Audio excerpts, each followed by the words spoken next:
दोस्तों, ये है महाकौशल राज्य, जहाँ पर हमेशा सुख समृद्धि की बरसात होती है। चिड़ियाँ हमेशा खुशियों से चहकती रहती हैं, हमेशा खुशियों का सूरज उगता है।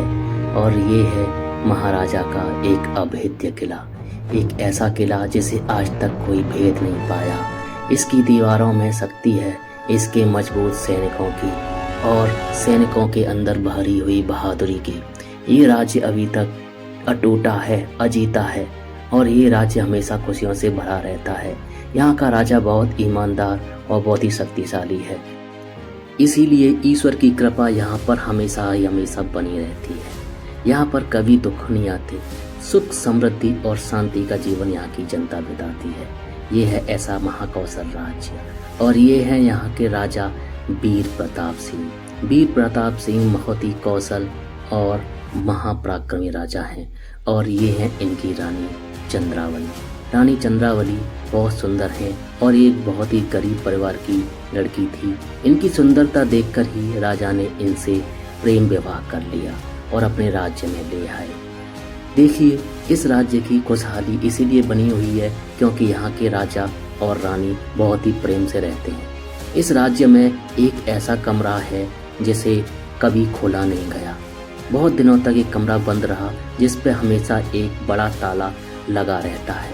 एक दिन राज्य में शाही महल में राजा और रानी खुशी के पल असीम शाम बिता रहे थे। ये उनका बहुत ही शाही कमरा था राज्य का, जहाँ पर चंद्रमा की सुनहरी रोशनी हमेशा दस्तक देती रहती थी। और तभी रानी को एक आवाज़ सुनाई दी।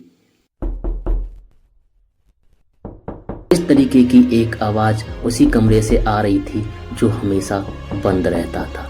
ये सुनकर राजा और रानी को थोड़ा अजीब लगा। बार बार ये आवाज़ उनके कानों में गूंज रही थी। तभी उन्होंने ऊपर जाने का निश्चय किया तो उन्होंने देखा कि एक परछाई उस दरवाजे पर दस्तक दे रही है। बार बार वो परछाई आमने सामने आ रही है उनके। तभी उनको थोड़ा देख के ये अजीब लगा और तभी रानी ने नीचे से एक मसाल लाने का निश्चय किया। रानी अचानक से एक मसाल लेकर आई और राजा और रानी ने उस कमरे में जाने का निश्चय किया जो कमरा बंद पड़ा था। तभी उन्होंने देखा कि राजा और रानी के चेहरे पर एक तेज प्रकाश बार बार उनके चेहरे पर आ रहा है।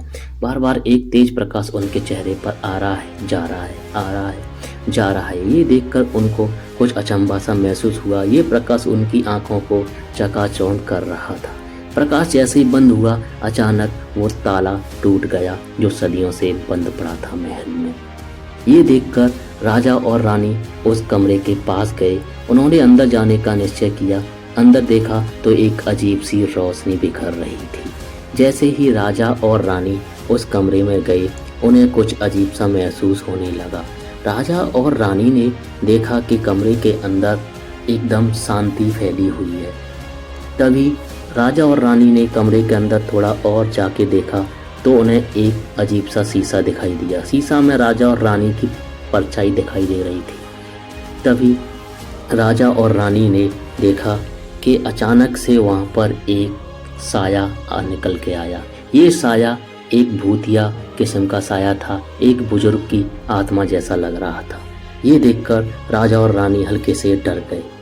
तभी रानी अचानक से रोने लगी। रानी की आंखों से आंसू आ गए।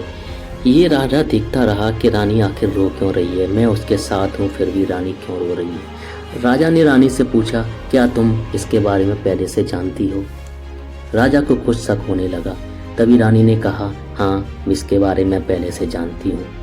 ये आत्मा किसी और की नहीं, ये आत्मा मेरे पिताजी की है। मेरे पिताजी आपके राज्य में काम किया करते थे। ये सब मेरी माँ ने मुझे बताया। मेरे पिताजी को किसी और के झूठे अंजाम की सजा दी गई थी। मेरे पिताजी को मौत की सजा दी गई थी और इस राज्य में किसी के झूठे अंजाम के चलते मेरे पिताजी को मार दिया गया। ये सुनकर राजा बहुत दुखी हो गया और जमीन पर घुटनों के बल लेट गया। राजा को ये सुनकर बहुत बुरा लगा कि मेरे इस खुशहाल राज्य में जहाँ कभी अन्याय नहीं हुआ, वहाँ पर एक गरीब मजदूर की इस तरीके से झूठे जाल में फंसाकर हत्या कर दी गई। ये सब राजा को बहुत बुरा लगा। तभी वहाँ पर अचानक से शीशे में एक तेज धमाका हुआ। शीशे के चितड़े उड़ गए, बहुत तेज प्रकाश निकलने लगा, एकदम अचानक से चीखें निकलने लगी, आवाज़ें आने लगी। ये सब देखकर राजा रानी से माफ़ी मांगने लगा, अगर तुम कुछ कर सकती हो तो करो, मुझे माफ़ कर दो इस सब के लिए, बहुत बड़ी भूल हुई मेरे राज्य में, ऐसा नहीं होना चाहिए था। ऐसा कहकर राजा रानी से माफ़ी मांगने लगा। रानी ने देखा कि सही कह रहे हो राजा जी, यहाँ पे ऐसा नहीं होना चाहिए था। तभी सब कुछ शांत हो गया और वो कमरा पहले जैसा ही हो गया, एकदम शांत, पहले जैसा, जैसा राजा और रानी के घुसने से पहले था।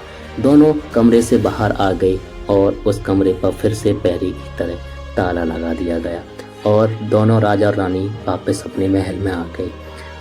राज्य पहले जैसा ही खुशहाल रहने लगा, महल पहले की तरह ही जगमगाने लगा, अटूट महल, अजय महल, और वही सुख समृद्धि से महल फिर से भर गया। चिड़ियाँ चहकने लगी, झंडे लहराने लगे, राजा और रानी अपने महल की बालकनी से सबको निहारने लगे, अपने राज्य को देखकर बहुत खुश होते थे राजा और रानी।